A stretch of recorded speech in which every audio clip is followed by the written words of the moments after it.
The largest of all mega movers is the Panama Canal. For a century, it's been the shipping shortcut of the world.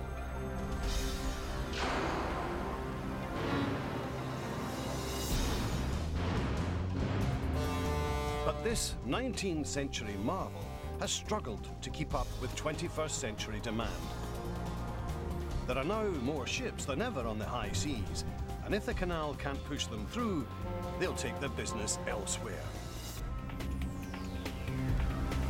It's make or break time for this mega mover, and it'll take an army of men and machines for it to keep up with the competition.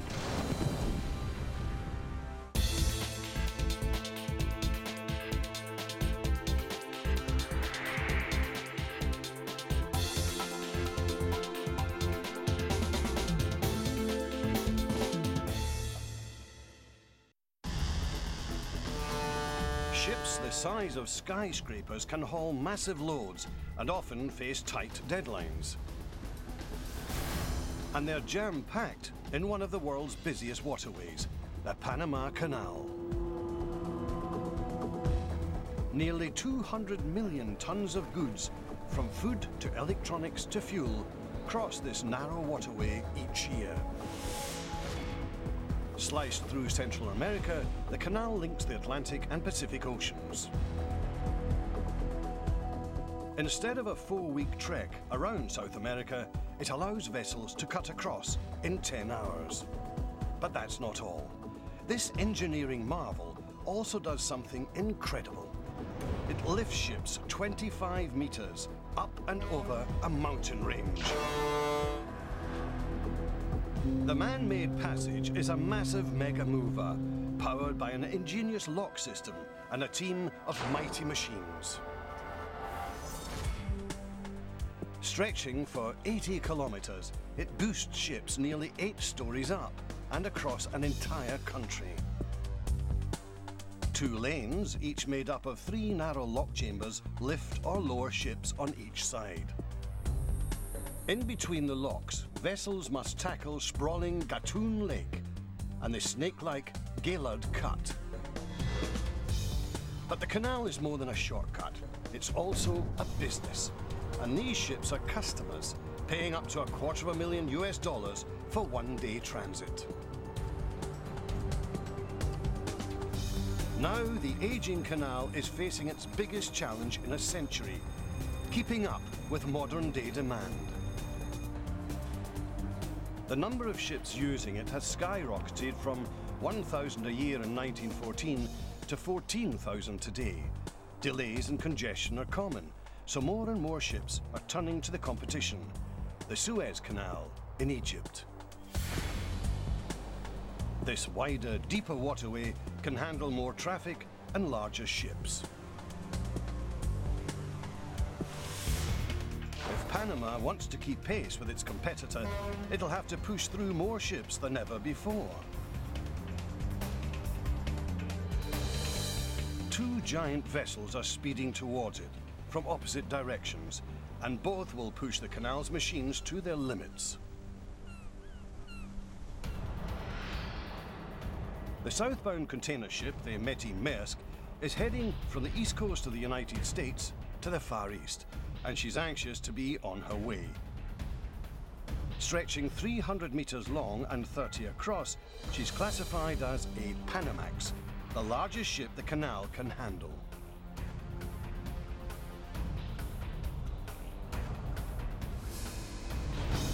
At the opposite end, a towering car carrier named the Kentucky Highway is closing in on the Pacific locks.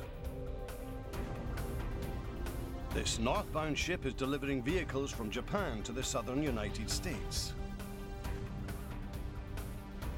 But the ship's staggering 10-story height makes her incredibly hard to control, and if she runs into trouble, traffic could back up for several kilometers.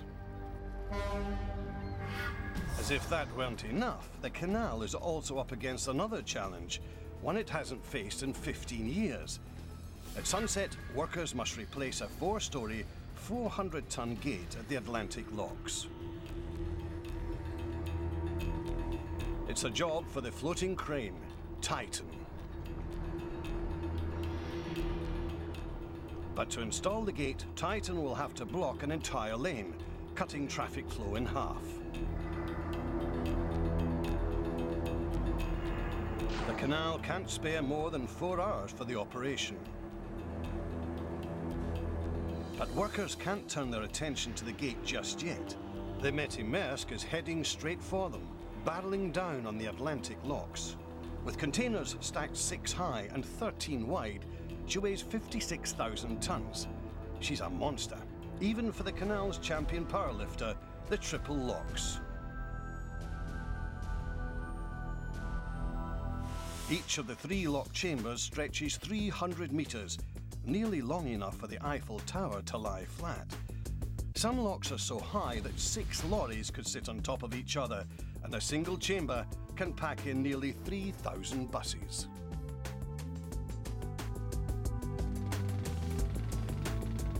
When they were built, the locks were the largest in the world, but today's vessels like the Metty push them to their limits. The container ship will have just 5 meters to spare at either end, and only 60 centimeters on the sides.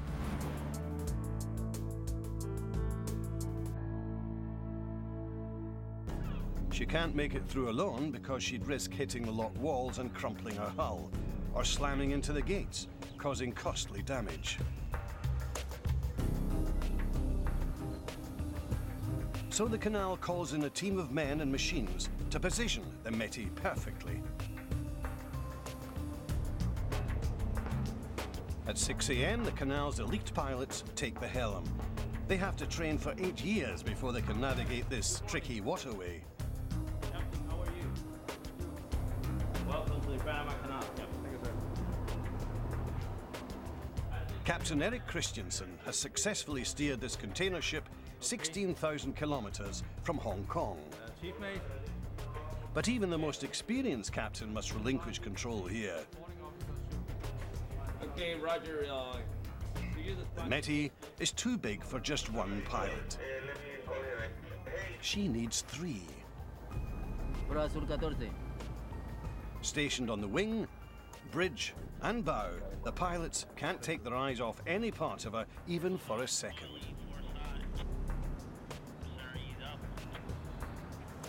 Raoul Foyer is the bow pilot. We're trying to drive steel ships into concrete boxes, and inherently that's dangerous right there. It's time to rein her in. 2 rowers attach the ship to the approach wall. The canal needs raw strength to pull the Metty in. And these are the mighty mules that do the job. They may look small next to the ship, but they pack a powerful punch. Each one can pull 35 tons.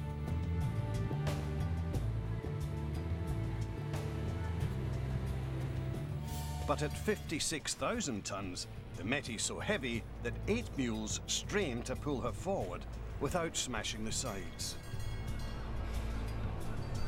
They have just centimeters to spare.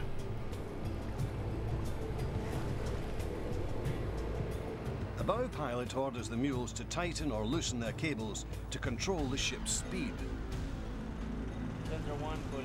So what I'm doing is basically playing with vectors, like in school, you know, and so I'm, pulling, letting go a little bit on one side and pulling on the other side.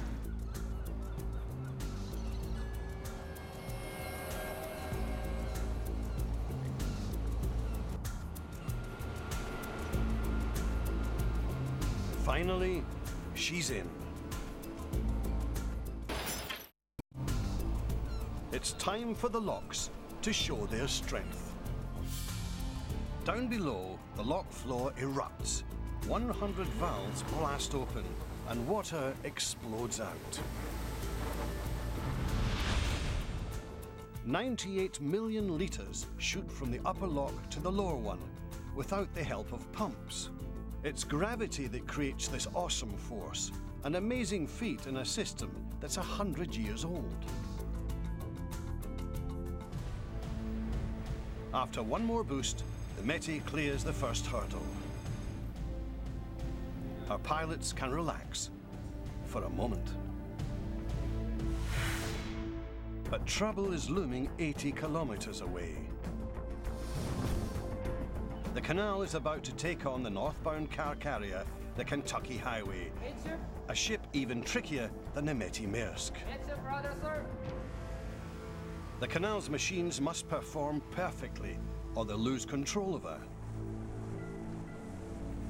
And this backed-up waterway can't afford any accidents. The Kentucky Highway speeds towards the Panama Canal's Pacific locks, set to enter early the next morning. Packed with expensive new automobiles, she's paid Canal authorities nearly $200,000, and she's a top priority. Her crew is depending on the Canal pilots to keep their precious cargo safe. But the Kentucky Highway has just 72 hours to get these goods to the east coast of the United States. Luckily, this car carrier is more than a megaship. She's also a speed demon. Because her cargo is lightweight, she sits high in the water. That means less underwater resistance and a lot more speed. But being lightweight and tall creates two major flaws. With less ballast, she's difficult to control, and in bad weather she wobbles and could tip over.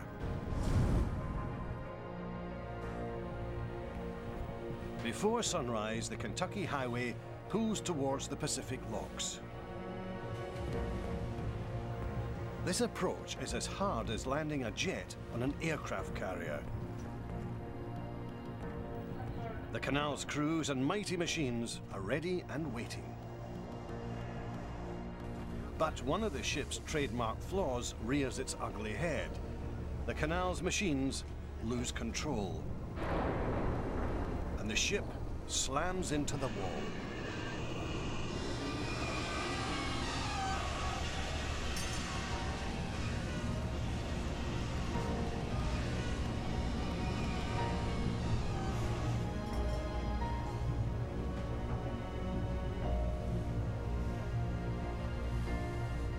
Fortunately, she's not seriously damaged. But the pilots can't dwell on the collision. With ships lined up behind them, they have to steer the Kentucky Highway through the narrow locks. The ship has to pass through 3 lock chambers. The first is at sea level, but the Canal's waters are 25 meters above sea level. As the sun rises, the locks unleash a torrent of water, performing another weightlifting feat. The ship shoots up nearly 3 stories in 8 minutes. When the water levels are equal, the front gates open, and the Kentucky Highway teeters forward. Then the whole process repeats. 2 locks down, 1 to go.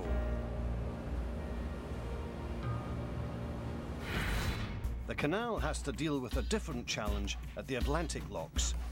A 400-ton gate is ready to be installed, and the Canal can't perform this major maintenance without a power lifter. This is Titan.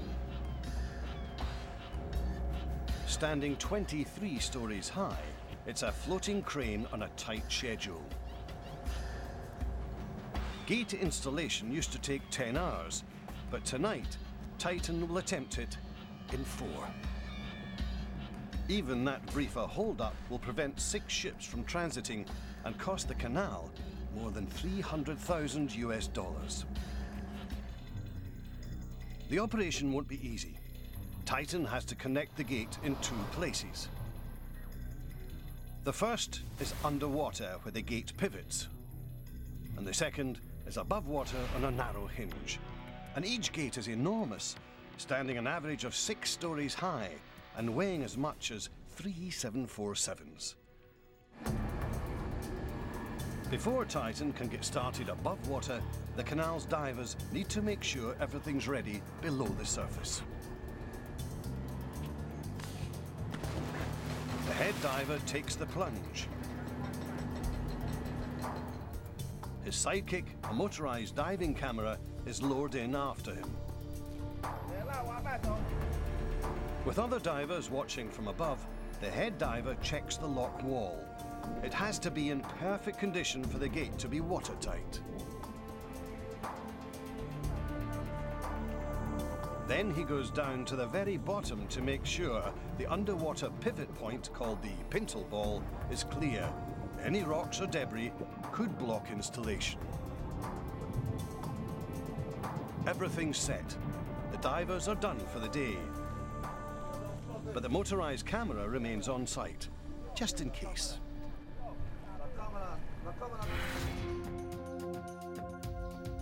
"80 kilometers away, on the Pacific side of the canal, the Kentucky Highway is in the final lock chamber and preparing to exit. Mules no longer control the ship, and in these narrow confines, the risk of collision is high.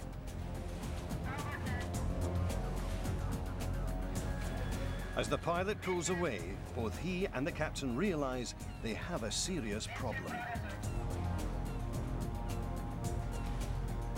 The ship next to them is pulling out at the same time, and they're too close to each other. Suction pulls both of them backwards. Should they collide, the Kentucky's hull could be sliced open and the ship could sink. The ships displace enough water to fill 12 Olympic-sized swimming pools.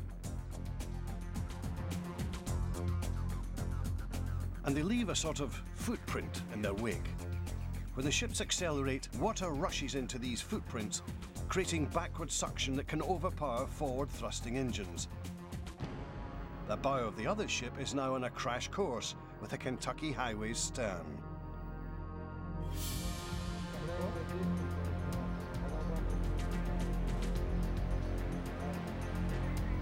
The Kentucky Highway is sandwiched between the approaching ship on one side and moored vessels on the other.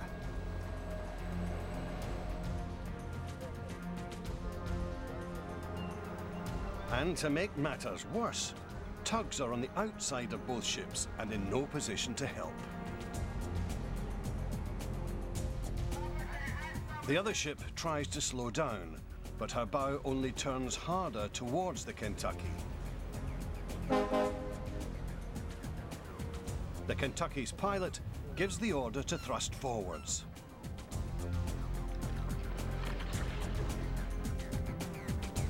All anyone can do now is wait and hope.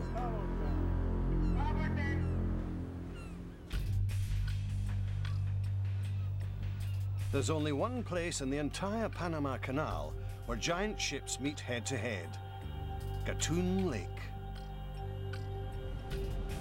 The container ship, the Métis Maersk, has just entered it. This is the only stretch wide enough for two-way traffic. The lake is big, and canal workers can only maintain a safe depth in a small section of it. Turns here are so tight that ships are often on a collision course. Starboard 20. And with a record number of container ships in the lake, the pressure is on to navigate perfectly. Visibility is crucial here, but today it's raining.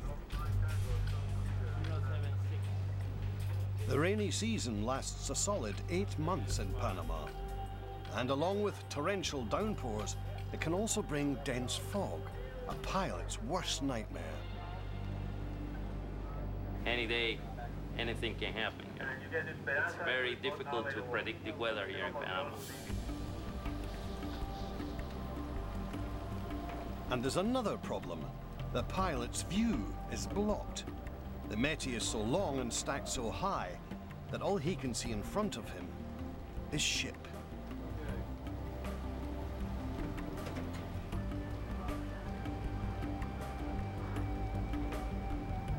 he uses buoys in the lake to navigate. Usually he can see 8 buoys, but because of the rain, today he can see only 3.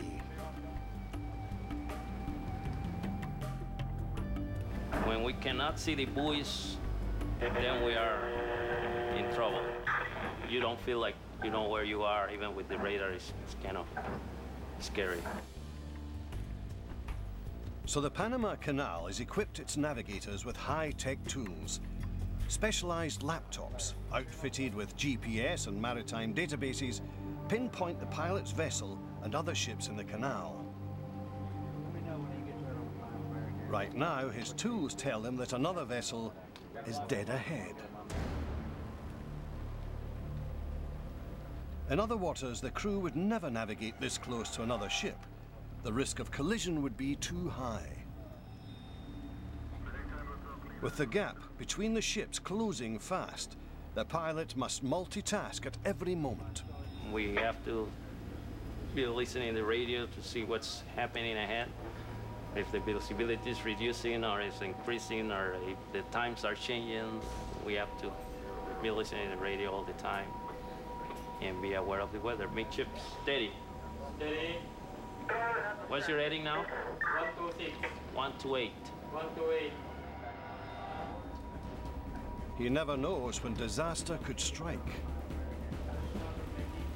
And these 2 container ships are meeting at the worst possible place. A sharp turn. East to 10. Midships. Midships. The pilot increases the Meti's speed for better control and a faster turn. Tries to stay away from him, looking at the buoys and not too close to the buoys, not too close to him. Just try to stay in the center. Everyone watches apprehensively. Both pilots have huge blind spots. The Meti's pilots can't even see the other ship until it's less than 100 meters away. But the 2 massive vessels make it.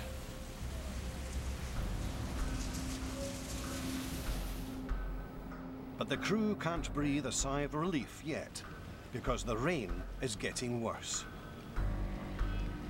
I said that there is no visibility here in Gatun Reach, over. In 0 visibility, ships need to stop completely. Even with GPS, navigation is impossible. Waiting for the weather to lift could take all night. The rain has already put the Meti Maersk and her goods behind schedule. The canal can't afford another delay. The Meti is a high-paying customer, and the canal has promised her passage by day's end. The pilot calls to a vessel ahead, hoping for good news. Yeah, okay. Is that getting worse or improving over there? Well, for me, it's getting worse. It was better by San Pablo, but now looks like it's not lighting up from east to west. I can see the east a lot better than I can see the west. Okay, Roger. Seems like it's improving around here, but you said it's getting worse over there. So. With the narrowest, most difficult part of the canal fast approaching, the pilots must hope for the best and prepare for the worst. The link between the Panama Canal's Gatun Lake and the Pacific locks is called the Cut. It's the one stretch that intimidates even the most experienced navigators. This link is terrifyingly narrow, with sharp twists and turns.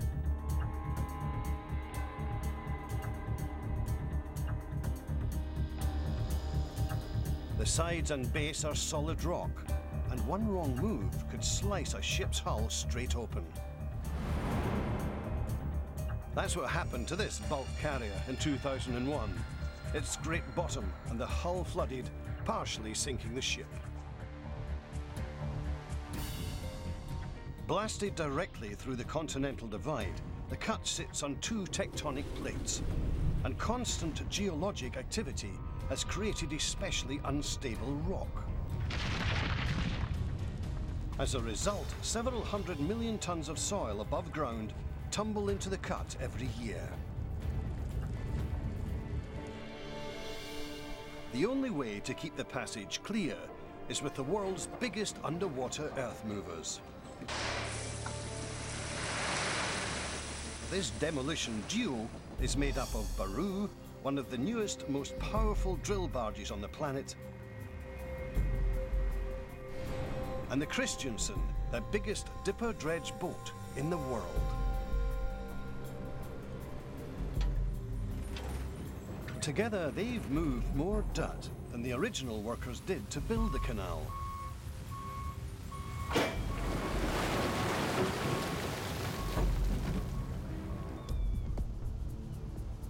And now they're on a mission to make it bigger and better.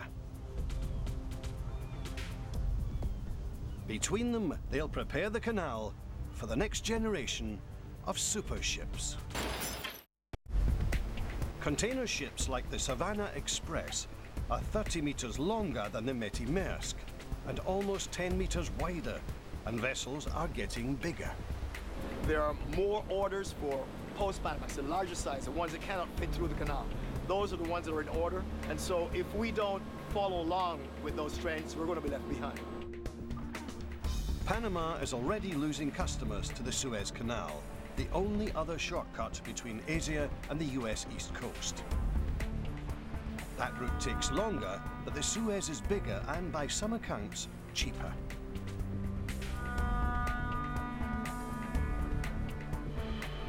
So the Panama Canal has unveiled its most ambitious plan since the waterway was built, a $5 billion expansion project. Its most impressive feature is a third set of locks that'll hold twice as much water and extend 120 meters longer. This expansion will double the canal's capacity. It means that the cut needs to get bigger too, and not just for future ships, but for today's giant fleet. It's a three-step plan. First, they'll straighten the sides. Then, they'll deepen the bottom. And finally, they'll widen the waterway. The straightening isn't a problem.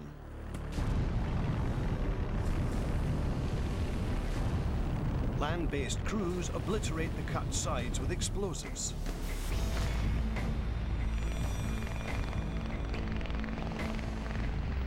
But some of the soil is resting on rock. So for step 2, deepening, the canal needs its rock star, Baru. Just 3 months old, this high-tech drill barge is the pride of the Panama Canal. Its deck alone is bigger than 2 tennis courts. It stands 10 stories high, and its powerful drills can dive more than 25 meters. Baru's underwater mission is to plant explosives 14 meters below and detonate them. With more giant ships today than ever before, the canal is counting on Baru to clear the way. The drills shoot downwards until they hit bottom. Then they bore a further 9 meters deeper. Next, it's time for the explosives. Each of these yellow tubes contains 3 kilograms of explosive, but workers need to pack more than 60 kilograms into the bar. They attach a detonation line, and the explosives head underwater.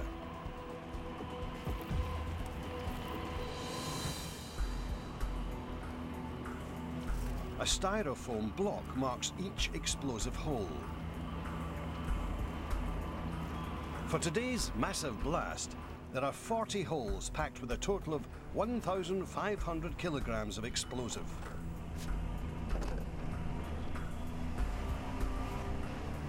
Workers then have to get out of the way. They have just 5 minutes to get clear.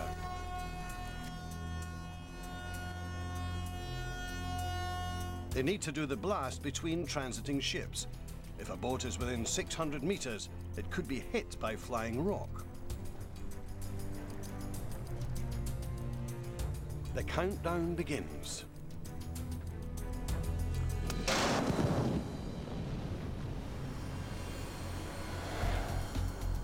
"2,500 cubic meters of solid rock are obliterated. Now it's time for step 3, widening. For this step, the canal calls in Baru's partner, the Christiansen. Weighing a massive 4,200 tons, this machine is the world's biggest dipper dredge. Its crowning feature is a massive head that can lift the weight of 8 buses.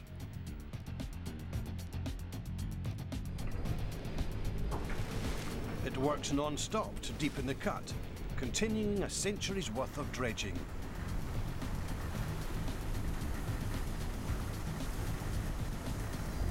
Pete Marotta is the captain. If we stopped dredging within a year or two, there wouldn't be enough water to pass the size ships that we pass now. Soil and silt are no problem for the machine's giant mouth, but there are some things even it can't swallow. Often the Baru's blasts create boulders that won't fit through the Christiansen's mouth. Left alone, boulders like this could tilt in the churning waters of the cut and gash a ship's hull. So they have to be blown up, something workers here tend to enjoy.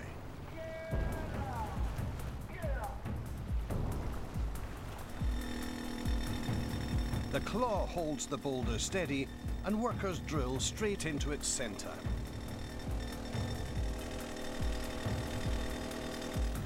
Then the foreman carefully inserts 3 packets of explosive.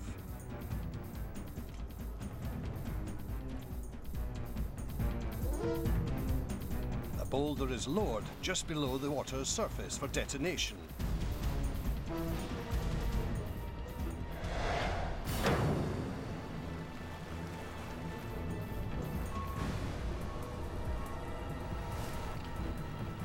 It's blown to bits.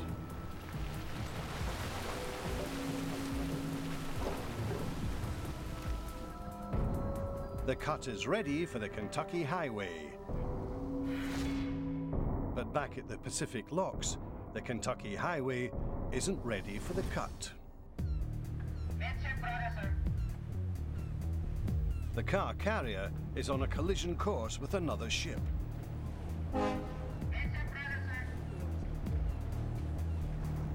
The Kentucky's pilot fights to pull her forward and radios the other vessel's pilot.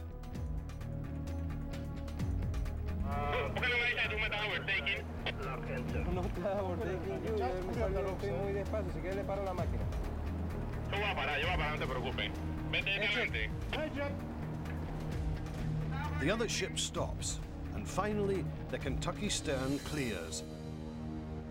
But it was far too close for comfort.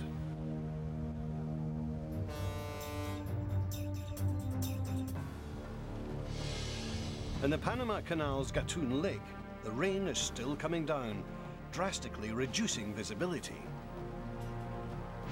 And the container ship, the Metty Maersk, is in the thick of it.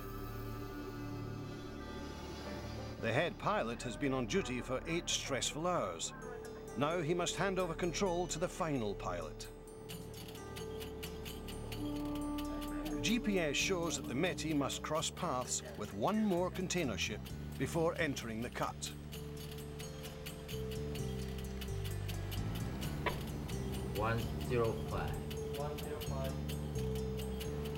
As the ship approaches, the pilot expertly navigates past it. The Metty has finally reached the end of Gatun Lake. Next, it's the cut. But the bad weather has put her behind schedule. Even if things go perfectly, she may be stuck in the canal all night. And she can't power ahead yet because the Kentucky Highway is entering the cut on the opposite end. The car carrier has paid a premium to get through faster. But she's even harder to handle in the cut than she is in the locks. On sharp turns, the front looks perfectly stable. But the tail swings drastically and tilts. The Kentucky encounters her first hard turn. All the time you worry. You have to keep an eye, especially with these car carriers.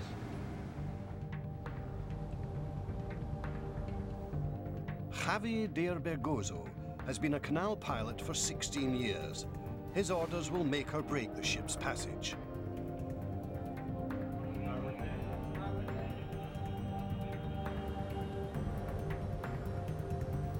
The ship is leaning hard behind the bridge, but the pilot doesn't look back.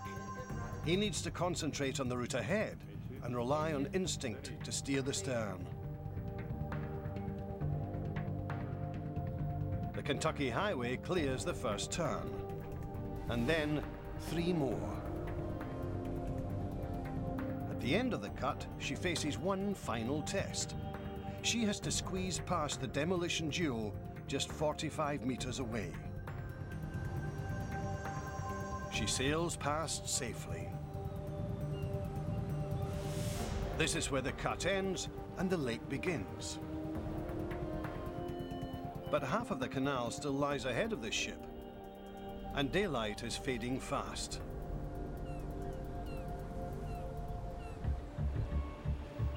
At the canal's Atlantic locks, the mighty floating crane Titan is pulling in. It's hauling a newly refurbished gate that's ready to be reinstalled. Titan's crew is up against a tight deadline. The canal needs them to clear the lane by midnight to avoid any further costly traffic backups. But the crew can't rush. Every step requires precision. One mistake and the gate could break during a ship's transit, bringing traffic to a standstill. Step 1 is sinking the gate.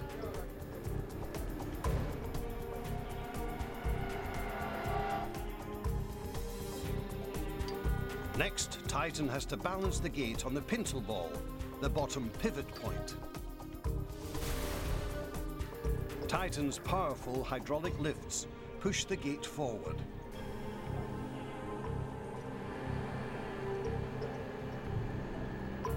The foreman could use underwater cameras to ensure the gate is in place, but gut instinct tells him that Titan got it right on the first try. Step 3 is sliding the gate into the top joint. Okay. Bien, Javi, pues. Okay. The crane needs to get the gate perfectly level for it to fit properly. The margin of error is just 1/10 of a millimeter.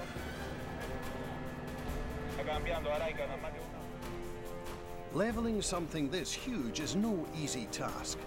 In the past, the crew has tried GPS, lasers and other state-of-the-art toys to assist them. But believe it or not, the most reliable tool they've found is a $2 level. The foreman checks and the gate looks good. He calls on Titan to move the gate in.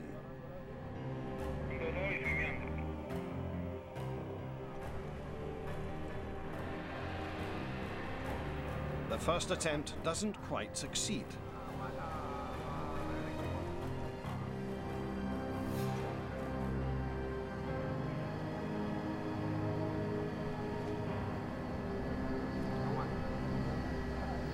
But the foreman thinks that Titan can jostle it into place, and he tries again.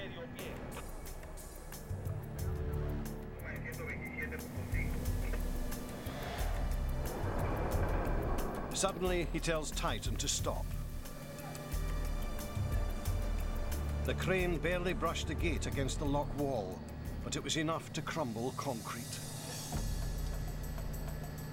Crew members begin to question whether the gate was sitting correctly to start with. Luckily, a diver is standing by, and the underwater camera gets in on the action.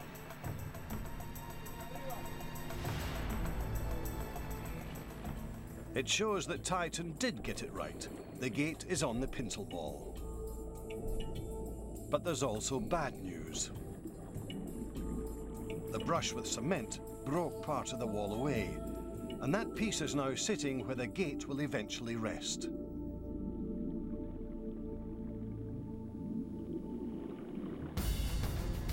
Right now, the foreman can't worry about that. He needs to focus on attaching the joint. It's frustrating work. A task that can take as little as 30 minutes has now taken twice that, and the gate isn't even in place. The workers are feeling the pressure, and ships are fast approaching. They say that Titan has never had this much trouble aligning a gate. The entire operation is behind schedule, and if Titan can't get this gate in on time, the backups will stretch into both oceans.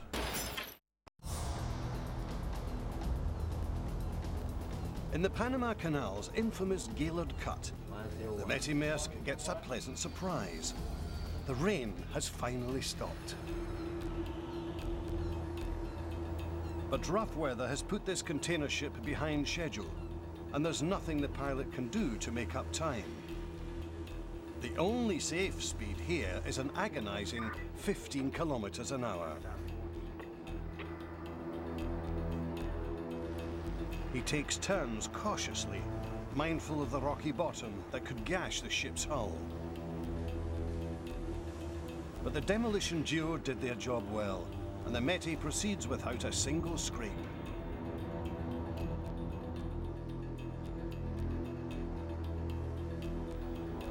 When she reaches the Centennial Bridge, the Métis Maersk has made it through the cut.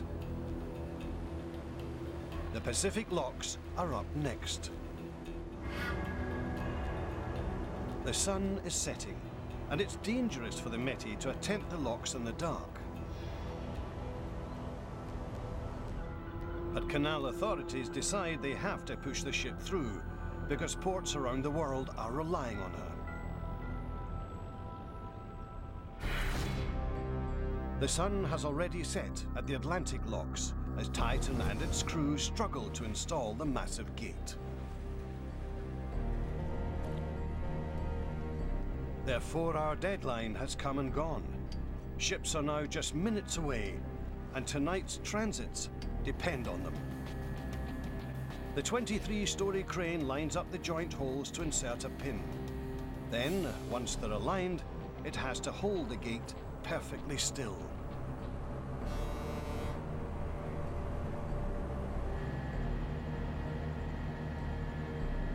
The fit requires a little wiggling.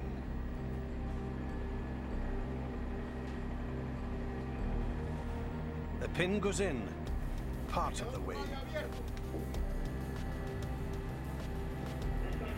But these chalk marks need to line up, and they're off by almost 8 centimeters.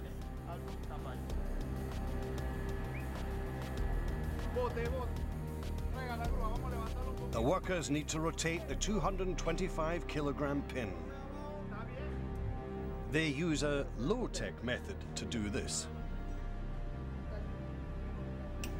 But it works, and the pin goes in. Workers attach a hydraulic jack to open and close the gate. Then the welders go to work.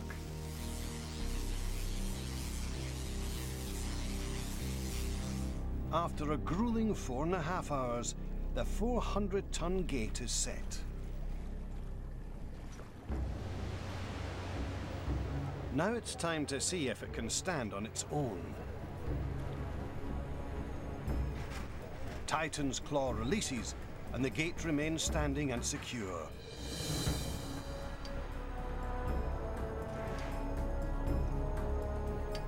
But the million-dollar question is, does it work? The powerful gate hits the chunk of concrete and crushes it. Nothing is getting in this gate's way tonight.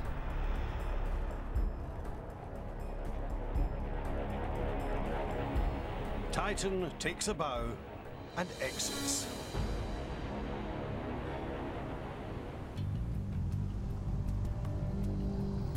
The Kentucky Highway pulls into the Atlantic locks without a scratch.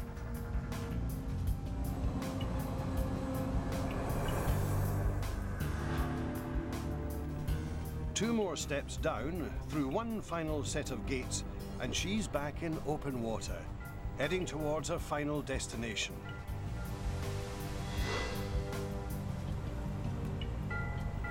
The canal has saved her 4 weeks at sea.